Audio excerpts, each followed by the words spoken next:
Hello, everybody. My name is Andy Boyan with Infinity Keys. Thank you for coming. My talk is on GameFi and GamePlay. Well, we'll go through it. Well, hopefully we'll have some fun. So I'm not shilling any products. I have a product. I have a project. I encourage you to look at it, but I'm not going to try to get you to use it because there's some things from social science research that I think we need to think about in crypto in particular. This is based on a blog post that we've done. There is a QR code if you want to go check it out. It's a little bit longer form. So taken from there with my co-author, Elizabeth Barnes. It's about token incentive models versus other types of incentive models that we can use together. So hopefully you got that. If not, we'll post the slides. It'll be all available later. GameFi bribes players with money. This is like a core idea of GameFi that we don't talk about, but really that's what it is. The past couple of years we've said, hey, you know what we need to do in GameFi? We need to make better games, which really means we need to make games that people will play without having to bribe them with money to play them. I think that's a pretty good idea. And we've actually got a really cool example. We've got all this crypto stuff where we've been bribing people with money to do things. Incentives, that's what token incentives are. They're really good at aligning communities. But then we've got games that have done this, incentivize people to use them. And not only do they not need to be bribed, but they pay money to play games. So we're kind of these two industries next to each other. In crypto, I think we need to start looking at games and saying, what are they doing? How is this so engaging? Why will people spend their time on these games and not need to be bribed? So I found a study. There's an interesting study on money, because money does some interesting things to people. There's consequences of using money and using bribes over financialization. One of the things we see when people are reminded of money, this is a meta-analysis. So this study was an analysis of effect sizes for a few dozen, almost 100 effects of money priming. You tell people to think about money, and then we've got some effects on them. And people who are reminded of money are less interpersonally attuned. They're not thinking about others. They're not pro-social, caring, or warm. They're less pro-social, caring, and warm, and they eschew interdependence. They become more independent. Money makes people become kind of loner, a little more competitive, not wanting to be social. And they see this. What's cool about this is it's across locations, North America, Europe, and Asia. If you have cross-cultural effects, that's really powerful. That's really, really cool. And if you think about this, we've got cross-cultural effects of people eschewing social and like really thinking about money. That actually sounds quite a lot like crypto Twitter to me. So, all right, here, I got to get my little inverse bra here. Hold on, I got to do a selfie so I can get credit. I'm presenting. All right. Sounds a little like crypto Twitter, and we can do better than that as an industry. I like inverse bra. I actually think he's got some good stuff. So here's a couple of terms and how I'm using them, a way that we need to think about them as an industry. Good games incentivize players by satisfying intrinsic motivations through gameplay. I play Tears of the Kingdom because it is satisfying to play. It lets you do things that you wouldn't normally be able to do, and it like makes you feel some way inside, satisfies those motivations. And there are many different types of motivations besides financial. We're going to talk about what those are in gaming in particular, and that's sort of the thesis here. Gamification is a term that's been thrown around for many years. In my former work in academia, in publishing, I examined gamification. A lot of time people think gamification is, feedback, progress bars, leveling up, experience points. Those are elements, those are UX elements of gamification, but really what we want the effects of gameplay in non-game activities. That's what gamification is. So we need systems that require gameplay, an actual play interaction, to satisfy these intrinsic motivations. So intrinsic motivations, this is really key, and this is a hard piece of the puzzle. This is why game design is really hard. And when you look at what people are doing, what game studios do to design, they really hone in on what are those satisfying elements of gameplay. So here's a meme. We need to balance in-game and community sinks and faucets to achieve maximum economic homeostasis to generate a sustainable long-term economy. But really, you need that fun. You need that satisfaction of internal motivations. I promised memes. Memes been delivered. I have more. The formatting's bad. Web3 gamification sucks. It does. It's really bad. It's good UX, and it feels right, And as a builder, now I'm a founder, I want that gamification. I want progress bars and I want level ups because I need some way to attract my community. But it doesn't result in long-term community building because it sucks. It's just bells and whistles. Very few people, and this isn't just Web3, Duolingo. Very few people stick with Duolingo. The gamification sucks. It gives you presents to open and confetti, and it feels good for 3 days, and then you're like, all right, I'm not gonna learn French. Sorry, I tried, I really tried, but like it just doesn't work that well. Staking. Banking is not a game. That's not gamification. Okay, it's banking. It's good, it's useful, but it's not a game in itself. Lotteries, it's a terrible game. When you rely on randomness, many games, non-Web3 games find this. Roll of the dice, you have to have constraints and really specific constraints around dice rolls and randomization, or else, especially when it comes to financialized products, or else there's loss. And when there's loss, there's emotional connection as well. We'll talk about it in a minute. Progress bars, that's user experience, it's not gamification. They're useful, they're really good, but that's not gameplay. It doesn't satisfy intrinsic motivation. And POAPs, I love POAPs, but they're not achievements. Achievements fulfill, they're a marker, they're a badge that you've accomplished something. Showing up somewhere and scanning a POAP, meeting Patricio, that's not an accomplishment. He gives them to everybody. It's great, it's cool, it's useful, but it's not a game, and it doesn't satisfy gameplay. Hi. Tokens are not supposed to bribe players. They're supposed to align communities. And if you talk to go around and listen to Optimism Labs and the Foundation and what the Optimism Token and public goods are for, they're to create alignment among the people. Bitcoin, it aligns the community to maintain a secure and consensus state of the Bitcoin network. It happens to also have financial properties, and that's a piece of it, but tokens are meant to align those communities, not bribe you to get you to do something. It's an ecosystem. Ecosystems are how tokens work. So the challenge as builders, we need to use gamification alongside tokens, because we do want to align communities, but we need to use gamification, satisfy those intrinsic motivations, and add them together so that they are combined with token incentive models. And this ends up being a really hard challenge. We've seen that in GameFi. So many play-to-earn projects bribed players and will figure out the ecosystem, and then the ecosystem didn't emerge, or it turns out it was all resultant on bribery, and then when the markets crashed, there's no more players anymore. We can do better than that as game designers and Web3 designers. I'm going to skip forward on this. It's a big opportunity because the next wave of people that come in are going to be more than the last time. Some of them are going to have guns and missiles because they will be governments. Grifters and thieves will be back. Like, we're not done. This isn't over. So we need to be really thoughtful about how we use tokens and how we use other incentives to get people to participate in our ecosystem. I think it's really critical and really important. I'm very passionate about this. Because the emotional power of loss is bigger than the emotional power of gain.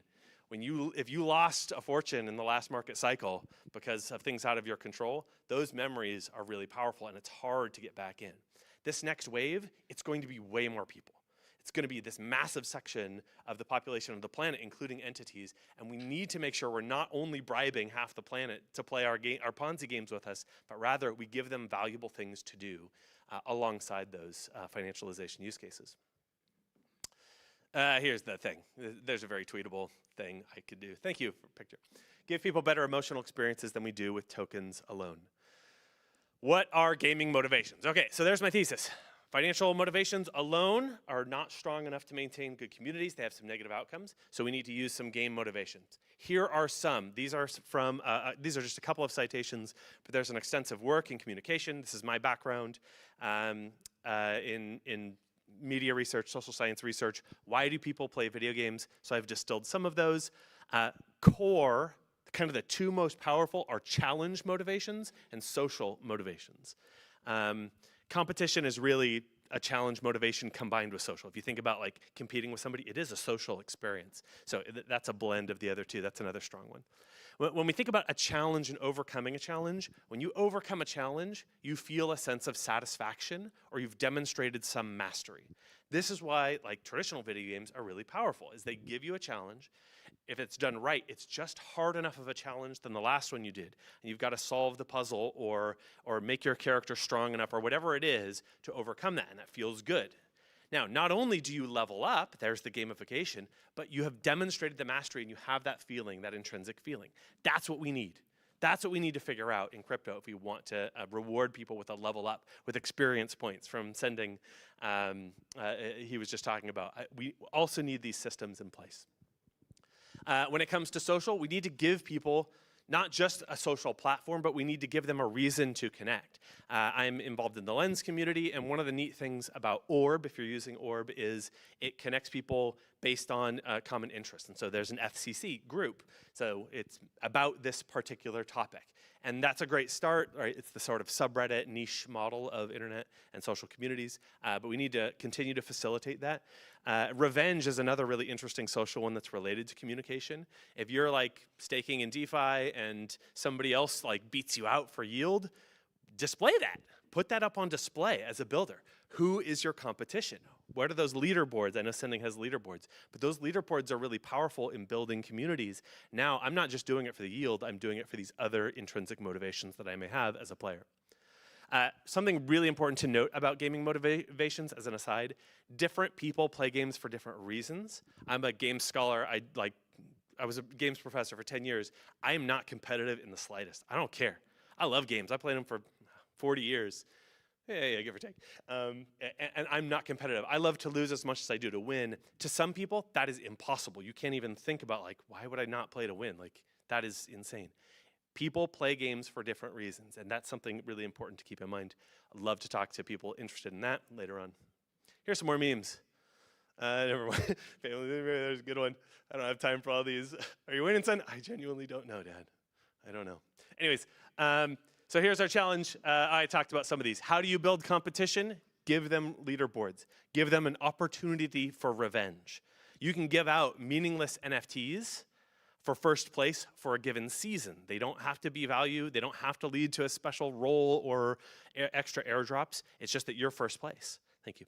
You're first place. And then next season, you know who is first place, and you can shoot for it. We've integrated this in our community. We have a very small community, and it works really great. People who haven't won multiple seasons, they're like, okay, I have time this month. I'm going to dedicate to this, little fun, stupid Discord game that we have. For connection, that's where like badges and display can get really valuable, because now I share the same badge. This is where I think we've seen the most gamification, good gamification in crypto, is we're sharing badges, we're sharing commonalities. We need to do better about displaying those and letting people find those connections amongst each other. Challenge, it's not just measurable skills and masteries, but it can also be completing a story. I want to know how something ends. If you go to infinitykeys.io, oops, I shielded myself. There's a game up called Pet the Dog. It's really easy, it's not hard, but it's a story where there's a hand that wants to pet a dog. And then you gotta pass the first step. It's really easy. You just put in a passcode, pet me, it's called. And the next picture, oh, the hand's a little bit closer. You gotta finish it now. You gotta pet the dog, right? A couple more steps and you will have success. You will pet the dog. Don't worry, that beautiful dog will get pet. There are tons of types of mini games. This is what we build at Infinity Keys, is infrastructure so that people can build these things. But here's a list of some. This is just a small list. Fetch, go get something, bring it back. Find something hidden in an image or a page. Join a group, right? That's actually a pretty cool mini. How do you get in? How do you find the password? I'll let people take a picture of this one. Tweet me out, at Andy Boyan, I'm up there. Fish, oh, the fishing mini games. Like, fishing mini games are so classic. But all you have to do is you have to like, use something as bait, and that could be anything, an NFT, a token, an emoji, and then like wait, like you just program a clock ticking, and then you retrieve something. That's a fishing game. You can put whatever animation you want on there, but that mechanic is really, really useful and valuable for making people feel like they're doing something. There's all sorts of these other ones and that we can integrate in a variety of ways. Here, we made a mini game, in fact, that I'm going to give to you first before I tweet it out en masse. And there's limited 300 mints. Well, 299 now because the tester tested one at least. So I'll give that to you here at the end.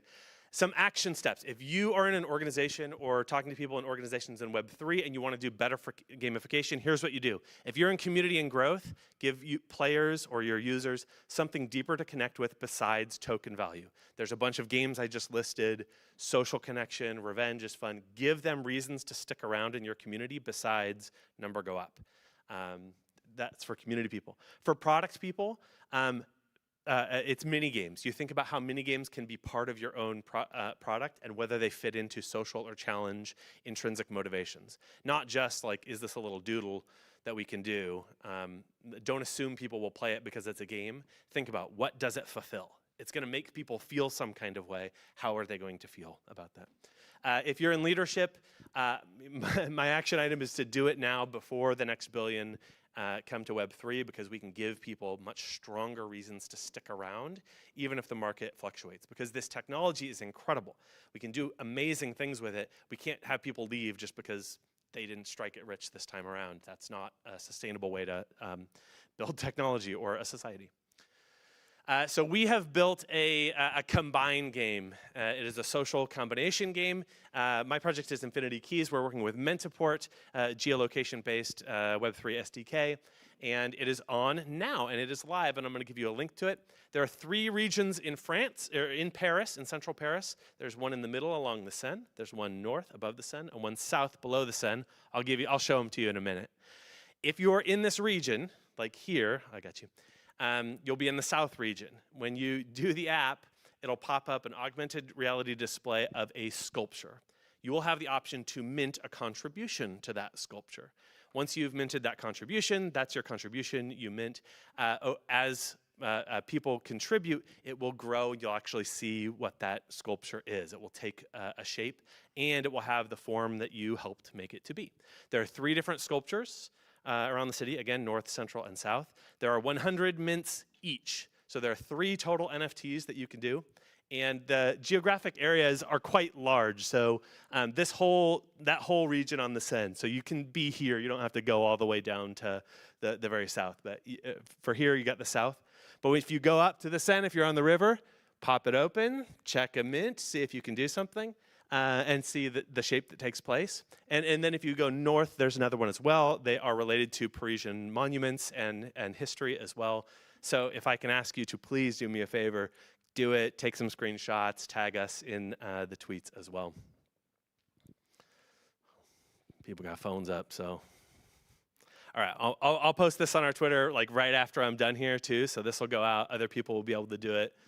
Jordan, don't tweet it out until give these folks a chance, all right? Because people will swarm you.